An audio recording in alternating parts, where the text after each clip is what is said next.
মেয়েদের যখন বিবাহ হয়ে যায় না, এক বুক আশা ভালোবাসা নিয়ে তারা স্বামীর বাড়িতে যায়। প্রত্যেকটা মেয়েই না চায় স্বামীর সংসারে থেকে যেতে, জীবনটা পার করতে।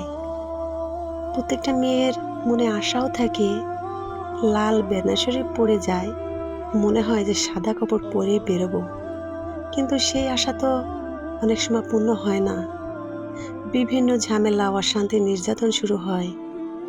তো সেই ক্ষেত্রে যে ধৈর্য ধরে থাকতে পারে, আলহামদুলিল্লাহ। আর যে না থাকতে পারে, সে তো ব্যাক স্টেপে চলে আসতে হয়, ডিভোর্স হয়ে যায়। কিন্তু ওই মেয়েটা না ওই বাড়িতে থেকেও শান্তি পায় না। ডিভোর্সে চলে আসে যে বাকি জীবন শান্তিতে কাটাবে, তাও কিন্তু কাটাতে পারে না। তার জীবনটা কিন্তু এইভাবেই মাঝখান দিয়ে শেষ হয়ে যায়।